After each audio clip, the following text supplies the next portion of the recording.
पता है आपके अंदर मिसकॉन्सेप्शन क्या है जो कि बाकी लोग भी बना देते हैं कि सर एक काम करो, सर जल्दी जल्दी सिलेबस कर लेते हैं, उसके बाद रिवीजन में टाइम मिल जाएगा।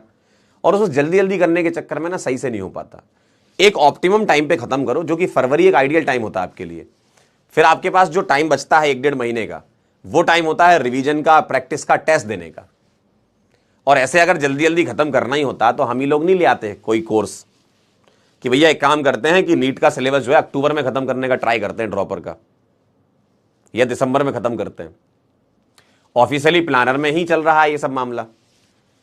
तो ये फुल कोर्स होते हैं, आप अंतर समझो, ये कोई क्रैश कोर्स नहीं है। फुल कोर्स में चलता है डिटेल में मामला, इतना डिटेल में आपको पढ़ाया जाता है एक एक चीज, तभी तो बच्चा वहां दिखता है रिजल्ट सेलिब्रेशन में। और जो जल्दीबाजी के चक्कर में रहते हैं वो नहीं आता फिर रिजल्ट सेलिब्रेशन में, वो बस मैसेज करता है कि सर मैं आ नहीं पाया। क्यों? क्योंकि मेरा हो नहीं पाया था। तो इसलिए जल्दीबाजी के चक्कर में बिल्कुल ना रहें, टाइम से सारी चीजें हो जाएंगी। बस आपका एकमात्र लक्ष्य होना चाहिए, अगर आप सच में डॉक्टर बनना चाहते हो डेडिकेटेडली, आपको लग रहा है कि सर मेरे को सिलेक्ट होना है, तो मैं कह रहा हूं बैच को पकड़ के रखा है, इसको पकड़ के रखिए। क्योंकि दिसंबर तक देखो, जिसको सरकना होता था वो सरक चुके हैं, है ना। जिसको कहीं जाना होता था वो जा चुके हैं कि भैया चलो हम 1 शॉट से कर लेते, हम यहां से कर लेते, हो चुका उनका काम। अगर आप दिसंबर तक लगे हुए हो तो भाई साहब एकदम सही ट्रैक पे हो। इसके बाद आपको कुछ नहीं, बस 2 महीने और लगातार लगे रहिएगा। अब आप डिस्टर्ब मत होइए, क्यों? डिस्टर्बिंग चीजें बहुत आएंगी। अब सिंपल सा लॉजिक है, आपको पढ़ना पड़ेगा, क्लास में जो पढ़ा है उसको ध्यान से समझना पड़ेगा, आपने जो घर पे रिवीजन करना है वो करना पड़ेगा, होमवर्क करना पड़ेगा, कभी सवाल बनेंगे कभी नहीं बनेंगे। यही सब चीजों से लड़ते हुए ही तो आगे जाके सिलेक्ट होते हैं।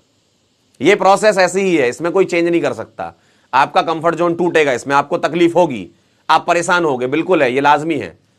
तो आपको क्या करना है, सिर्फ और सिर्फ डेडिकेटेडली लगे रहो। इसके अलावा कुछ नहीं है, मैं सही बता रहा हूं।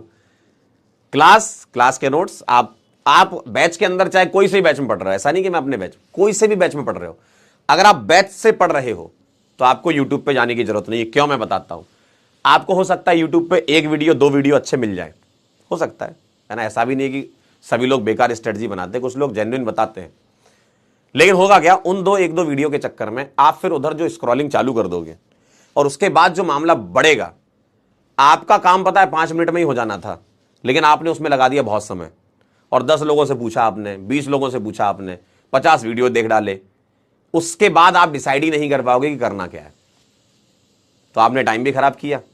ठीक, उससे बहुत ज्यादा कुछ ऐसा ताबड़तोड़ फायदा नहीं होना है कि तुम्हारा 100 नंबर आ रहा था, 200 नंबर आ रहा था और सीधा 720 आ जाएगा। वो आता है सिर्फ पढ़ के और मेहनत से।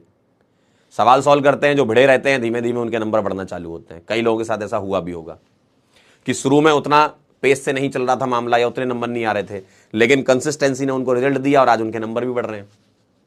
जिनके गिर रहे हैं वो अपने आप को सुधारें और आगे बढ़ें। आपके पास ना सिलेक्ट होने का मौका ही नहीं है, क्योंकि बैच के अंदर चाहे कोई भी मास्टर हो ताबड़तोड़ पढ़ा रहे हैं। सभी बैच के अंदर यही चल रहा है, सभी बैच के अंदर सब लोग ताबड़तोड़ पढ़ा रहे हैं मजे से एकदम।